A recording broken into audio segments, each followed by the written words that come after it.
नमस्कार दोस्तों।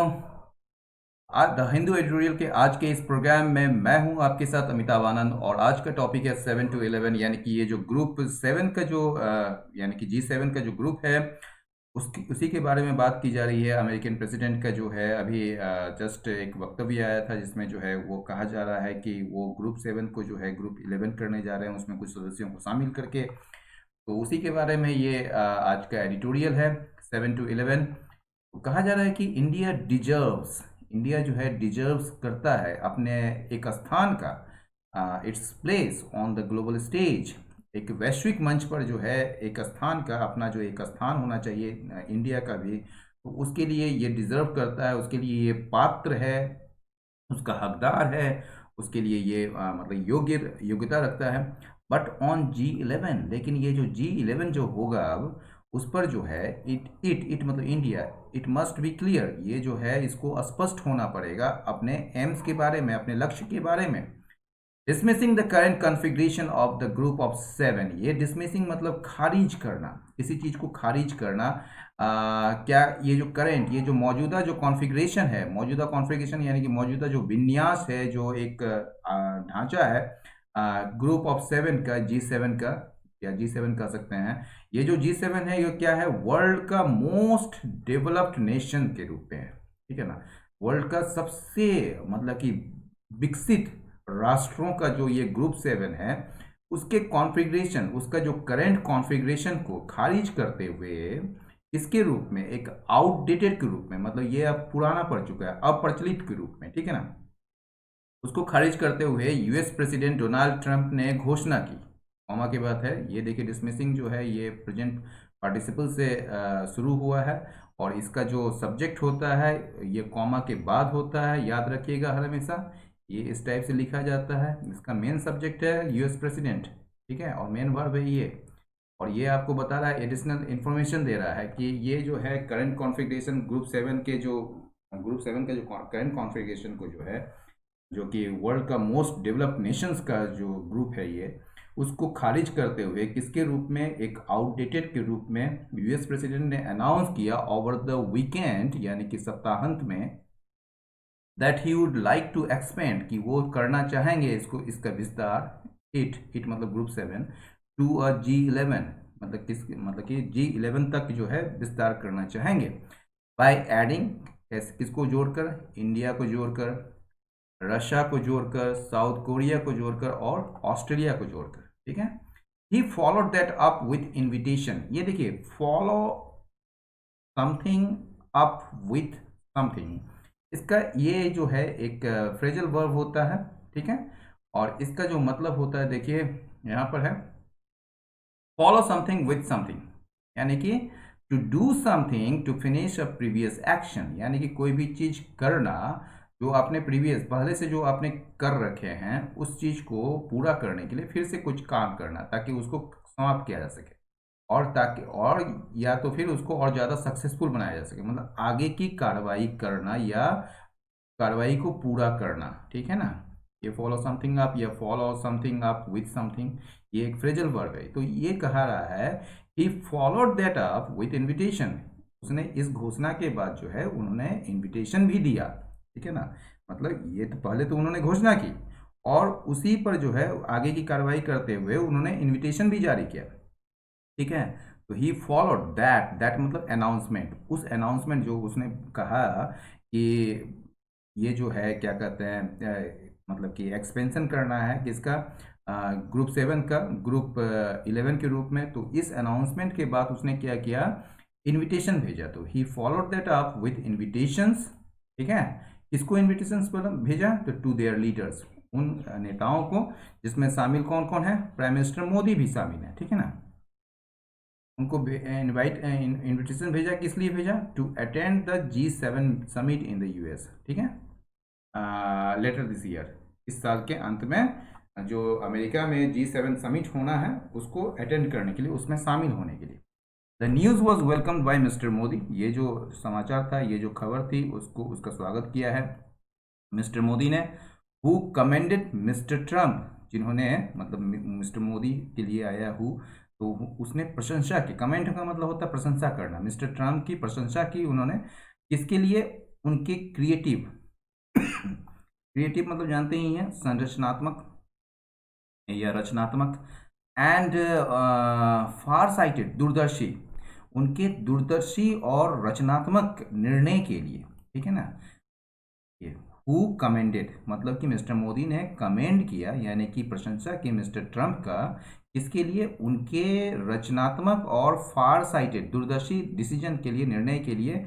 वो निर्णय किया है तो to expand the format of the grouping, यानी कि इस ग्रुपिंग का, इस समूह के जो फॉर्मेट है, जो प्रारूप है, उसको, उसका विस्तार करने के लिए जो डिसीजन लिया है ना, जो क्रिएटिव और फारसाइटेड डिसीजन है मिस्टर ट्रम्प का, उसके लिए उन्होंने कमेंट किया है, मतलब प्रशंसा की है मिस्टर ट्रम्प का। ये किस लिए एक्सपेंड करना है? ताकि to keep up with the new realities of the post covid world. Post covid world का मतलब क्या? कोरोना वायरस के बाद की दुनिया, यानी कि कोरोना वायरस जब खत्म हो जाएगा तो उसके बाद की दुनिया की जो नई वास्तविकता है, नई रियलिटीज जो हैं, उस उसके साथ तालमेल बैठाने के लिए, टू कीप अप विथ, ठीक है ना। कीप अप विथ भी जो है एक फ्रेजल वर्ब है। आइए देखते हैं क्या होता है कीप अप विथ का मतलब। कीप अप विथ का जो मतलब होता है टू कंटिन्यू टू डू और पे समथिंग, ठीक है ना, कोई चीज को लगातार करते रहना, या फिर to do whatever is necessary to stay level, यानी कि कोई भी चीज, ऐसा चीज करना जो जरूरी हो, मतलब कि किसी के साथ बराबरी, मतलब कि तालमेल बिठाने में, ठीक है। तो वही तालमेल बिठाना, तो वही कह रहा है कि यह जो है मिस्टर मोदी जो है, उन्होंने क्या किया, मिस्टर ट्रम्प को की प्रशंसा की उनके क्रिएटिव और फारसाइटेड डिसीजन के लिए, कि वे जो हैं, वो डिसीजन में क्या करना है उनको, कि उनको जो है ग्रुपिंग के फॉर्मेट को का विस्तार करना है, ताकि उन जो नए रियलिटीज़ हैं पोस्ट कोविड वर्ल्ड का, ठीक है ना, यानी कि कोरोना वायरस के बाद की दुनिया का जो एक नई जो रियलिटीज़ है, उसके साथ वो तालमेल बिठा सके, उसके साथ वो तालमेल बिठा के उससे लड़ सके, या उसके साथ मतलब कि क्या कहेंगे उसको, मतलब एक तरीके से ऐसी दुनिया जहाँ पर सभी देशों को साथ लेके जो है, उसको एक तरीके से सुचारू रूप से चलाने की बात हो रही है, ठीक है ना। तो Australia and south Korea have also welcome the invitation. Australia और साउथ कोरिया भी जो है, उन्होंने भी जो है वेलकम किया है इनविटेशन का। जबकि रशिया जो है, दैट लॉस्ट इट्स मेंबरशिप, जिसने अपने जो, मतलब दैट इसके लिए आया, रशिया के लिए, तो दैट लॉस्ट इट्स मेंबरशिप, इसने अपने मेंबरशिप, अपने सदस्यता को खो दिया था इस ग्रुपिंग का। कब? 2014 में। किस, क्यों खोया था? Over it's annexation of Crimea, इन्होंने क्रीमिया का एनेक्सेशन कर लिया था, मतलब कि इसको जबरदस्ती अपने कब्जे में ले लिया था। एनेक्सेशन का मतलब होता है जबरदस्ती किसी पीस ऑफ लैंड को जो है अपने कब्जे में ले लेना, बाय फोर्स, ठीक है ना। तो एनेक्सेशन का मतलब होता है वही चीज, मतलब जबरदस्ती किसी चीज को कब्जे में ले लेना। आइए देखते हैं एनेक्सेशन का जो मतलब होता है, मतलब कि position taken of a piece of land और a country usually by force और विदाउट परमिशन, कब्जे में करना या राज्य हरण करना, ठीक है ना। तो आइए देखते हैं। तो ये जो है क्रीमिया का जो इन्होंने 2014 में जो एनेक्स कर लिया था, एनेक्सेशन हो गया था, के द्वारा जबरदस्ती कब्जे में ले लिया गया था, तो उसको लेकर जो है इनकी सदस्यता खत्म हो गई थी 2014 में। सेट मिस्टर पुतिन, क्योंकि ये सेट किसके लिए आया है पता है आपको? सेट आया है रशिया के लिए, ठीक है ना। रशिया ने कहा कि, रशिया, यहाँ देखिए, सैड, उन्होंने, मतलब रशिया ने कहा कि प्रेसिडेंट पुतिन जो हैं वो भाग लेंगे यदि उन्हें जो है मतलब या रशिया को जो है एक इक्वल के रूप में अगर उसको सम्मान किया जाता है तो, ठीक है ना, ट्रीट किया जाता है तो, यानी कि उसको एक समान रूप में उसको ट्रीट किया जाता है। Notable bye it's absence, notable मतलब क्या होता है? जिसको देखा जा सके, नोटिस किया जा सके। किसकी एब्सेंस? चाइना के absence in the proposed grouping, यानी कि जो प्रपोज, जो प्रस्तावित समूह है ना, या समूहीकरण जिसको कह सकते हैं, या समूह कह सकते हैं, इज चाइना। तो इस जो प्रस्तावित ग्रुपिंग में, ये जो प्रस्तावित जो समूह में जो मतलब कि गैर मौजूदगी के कारण जो है चाइना जो है उल्लेखनीय है ना। यानी कि सब बार जो है चाइना को बुलाया जाता था, इस बार नहीं बुलाया जा रहा है। तो ये जो प्रपोज्ड ग्रुपिंग जो है, ये जो प्रस्तावित ग्रुपिंग है, उसमें चाइना की गैर मौजूदगी जो है बड़ा उल्लेखनीय है, ठीक है ना। तो नोटेबल बाय इट्स एब्सेंस, इसके एब्सेंस के कारण, इट्स मतलब चाइना है, ठीक है ना। तो नोटेबल बाय इट्स एब्सेंस, इसके गैर मौजूदगी के कारण जो है प्रपोज ग्रुपिंग में बड़ा ये वो क्या है, चाइना है, जो कि बड़ा उल्लेखनीय है, बड़ा उसको मतलब कि नोटिस करने लायक है। विच हैड अर्लियर, जो पहले, along with India, Brazil, Mexico and South Africa, यानी कि भारत, ब्राज़ील और मैक्सिको और साउथ अफ्रीका के साथ साथ इसको भी, which had earlier been invited, जिसको इनवाइट किया गया था रेगुलरली, नियमित रूप से इनवाइट किया जाता था, to G8 summits, G8 summits में, G8 शिखर वार्ता में, ठीक है ना। एज एन आउटरीच, एक आउटरीच के रूप में, बाय द डेवलप्ड वर्ल्ड, ठीक है ना। एज एन आउटरीच, आउटरीच का जो मतलब होता है, ये देखते हैं क्या होता है इसका, जरा सा व्यापक रूप में समझिएगा। आउटरीच का जो मतलब होता है, सपोज कि एक एफर्ट, देखिए, an effort to bring services और information to people where they live और स्पेंड, एक ऐसी कोशिश जहाँ पर सेवाएं और जो सूचना है उन लोगों तक पहुँचाना जहाँ पर वे रहते हैं और अपने समय गुजारते हैं, ठीक है ना। तो आउटरीच प्रोग्राम होता है, ये एक सोशल रिस्पॉन्सिबिलिटी भी होता है, ये एक प्रोसेस होता है ऑर्गेनाइजेशन बिल्डिंग रिलेशनशिप का लोगों के साथ, जिसमें जो है उस प्रोसेस में क्या करना होता है कि लोगों को एडवाइस देना होता है उसके हेल्थ के बारे में, उसके फाइनेंशियल प्रॉब्लम्स के बारे में। तो वो आउटरीच करते हैं, मतलब कि आप एक तरीके से जहाँ तक आप पहुँच नहीं पाते हैं, तो वही आउटरीच के रूप में जो है डेवलप्ड वर्ल्ड के द्वारा जो है इन लोगों को, मतलब कि इन देशों को, India, Brazil, Mexico, south Africa और चाइना को जो है इनवाइट किया जाता था रेगुलरली, नियमित रूप से G8 समिट्स में, ठीक है ना, G8 के शिखर सम्मेलन में, एक आउटरीच के रूप में, ठीक है ना। जहाँ तक इनकी डायरेक्ट पहुँच नहीं होती थी, वहाँ तक लोगों तक पहुँचने के लिए एक सोशल रिस्पॉन्सिबिलिटी के रूप में जो है वो आउटरीच के रूप में डेवलप वर्ल्ड के द्वारा इनको इनवाइट किया जाता था, ठीक है। टू द 5 इमर्जिंग इकोनॉमीज, ये जो 5 उभरते हुए जो इकोनॉमीज हैं, ठीक है, अर्थव्यवस्था है, जिसको कहा जाता था कॉल्ड द G8+8, G8+5, ठीक है ना। इसको कहा जाता था G8 तो G8 है ही, और +5 जो है ये 5 emerging economics. US China tensions, ये जो अमेरिकी और चीनी जो तनाव है, पर्टिकुलरली विशेष रूप से कोरोना वायरस के मुद्दे पर, ठीक है ना, क्लियरली प्लेड अ पार्ट, ये निश्चित रूप से या स्पष्ट रूप से एक भूमिका निभाई है इसमें, मिस्टर ट्रम्प के डिसीजन में, ठीक है, मिस्टर ट्रम्प के निर्णय में, कि वो निर्णय क्या है, to leave Chinese president Xi Jinping, ठीक है ना, चाइनीज प्रेसिडेंट जो है सी जिनपिंग को बाहर रखने की समिट से, समिट के गेस्ट लिस्ट से, यानी कि ये जो शिखर सम्मेलन का जो गेस्ट लिस्ट है, यानी कि जो मेहमानों को जो बुलाने की जो सूची है, उससे चाइनीज प्रेसिडेंट सी जिनपिंग को बाहर रखने का जो मिस्टर ट्रम्प का डिसीजन है, उसमें यह जो मतलब कि कोरोना वायरस जो मुद्दा है, ठीक है, वो उसको लेकर जो यूएस चाइना का टेंशन है, उसने एक स्पष्ट रूप से भूमिका निभाई है। A White House spokesperson, White House के जो स्पोक्सपर्सन है, ठीक है ना, इवन एक्सप्लेन, यहाँ तक कि उन्होंने एक्सप्लेन किया that the G11 would be a way, G11 जो होगा एक रास्ता होगा अमेरिका के लिए, to bring together its traditional allies.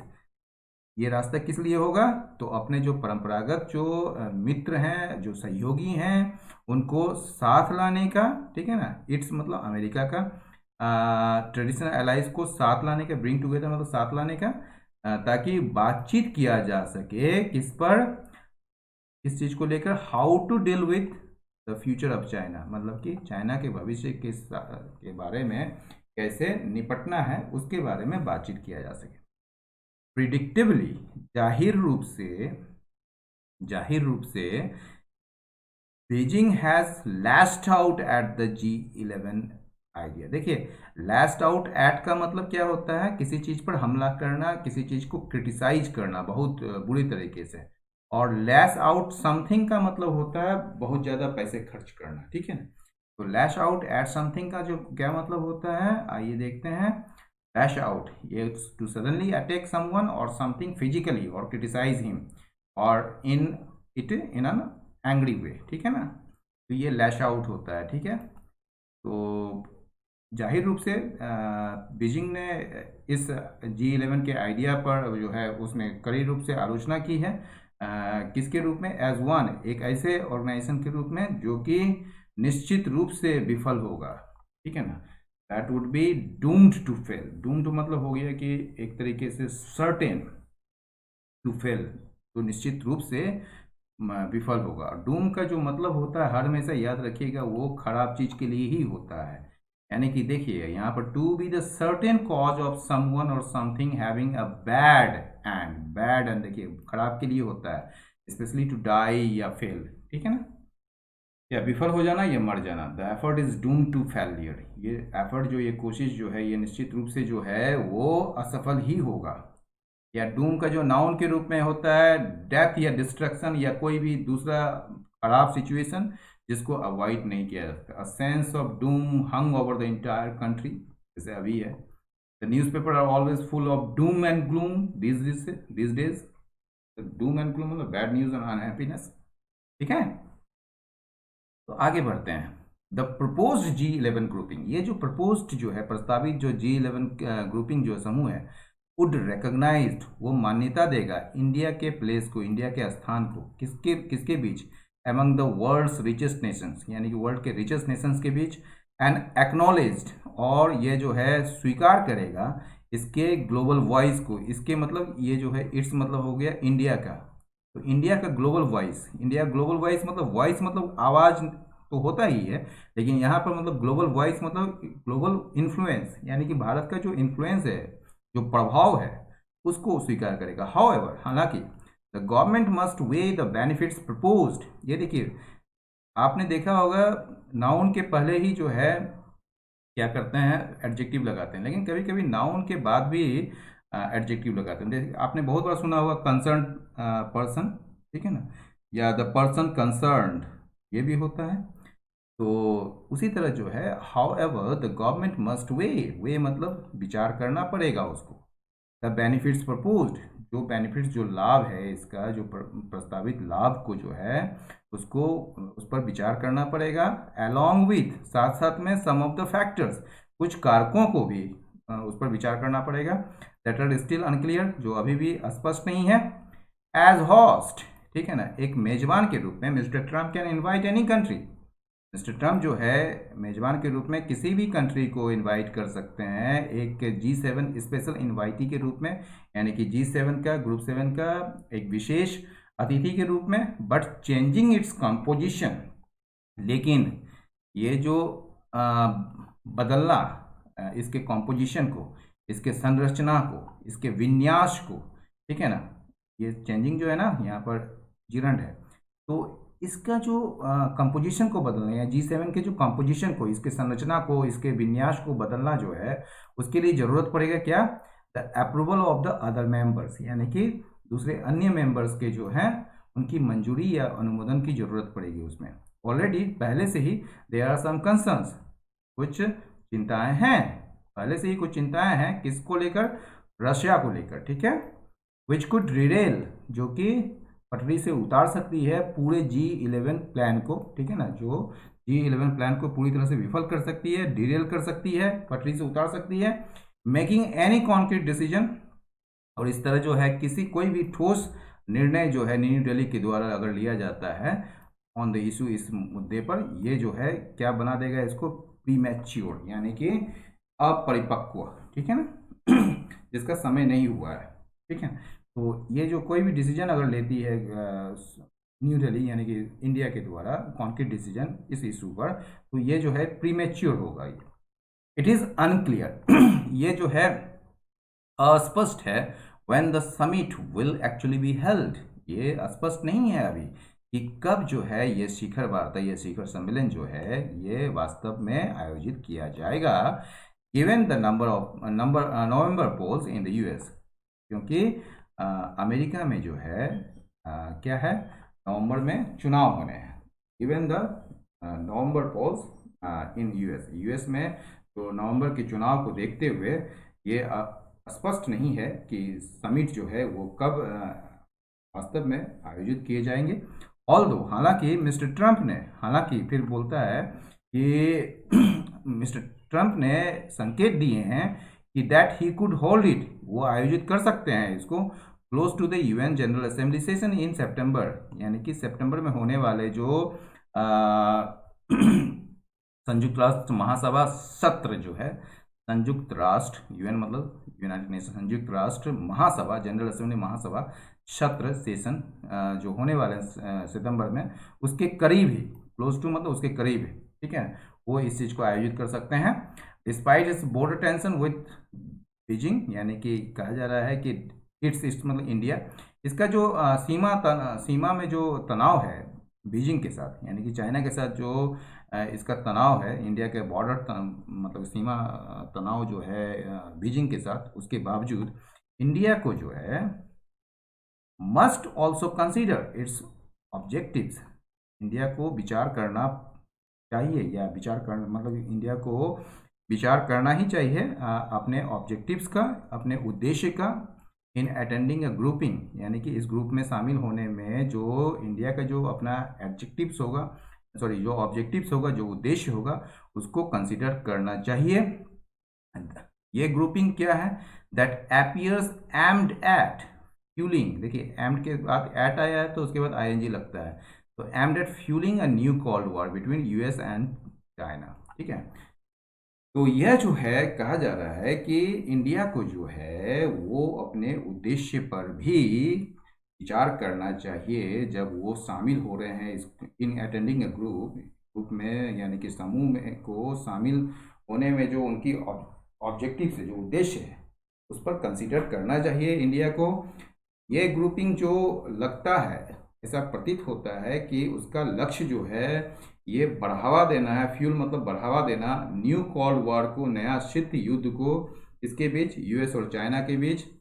Finally अंततः या अंत में अन इवालुएशन, एक मूल्यांकन जो है ऑफ G7 का इफेक्टिवनेस को लेकर एज ए मल्टीलेटरल फोरम दस फार, यानी कि अब तक एक बहुपक्षीय फॉरम, एक फॉरम मतलब कह सकते हैं आप एक प्रारूप या एक मंच के रूप में, ठीक है ना। जो G7 का इफेक्टिवनेस है, G7 का इफेक्टिवनेस का मतलब आप समझिए कि उसका जो प्रभावकारिता या प्रभावशीलता जो है उसका एक मूल्यांकन वो अभी जरूरी है, यानी कि इवैल्यूएशन के साथ जो है ईज आ गया। तो कहा जा रहा है कि अंत में जो है या अंततः जो है एक मूल्यांकन जो है किस चीज का, मल्टीलेटरल फॉरम, यानी कि 10 फार मतलब अब तक जो है मल्टीलेटरल फोरम के रूप में G7 का इफेक्टिवनेस, यानी कि G7 की प्रभावशीलता के जो मूल्यांकन है वो जरूरी है, इज नीडेड। क्यों जरूरी है? गिवन डीप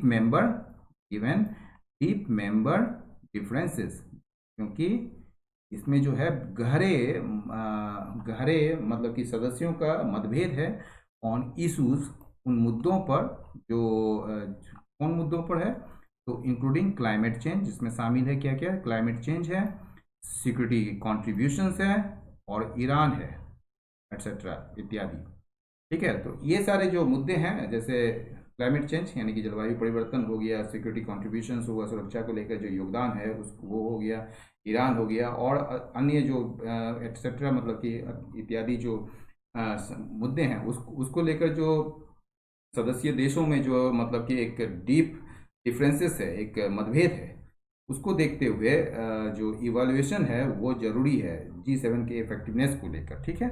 इन फ्रांस में पिछले साल, ठीक है ना, the grouping was unable, grouping जो मतलब समूह जो थे वो सक्षम नहीं थे क्या करने में, जारी करने में एक ज्वाइंट कॉम्युनिके क्या मतलब क्या होता है, एक विज्ञप्ति, सरकारी सूचना, ठीक है ना, मतलब एक ज्वाइंट, एक संयुक्त विज्ञप्ति जारी करने में ये असक्षम थे, यानी कि सक्षम नहीं थे, समर्थ नहीं थे, ड्यू टू दिस डिफरेंसेस, इन मतभेदों के कारण, ठीक है ना।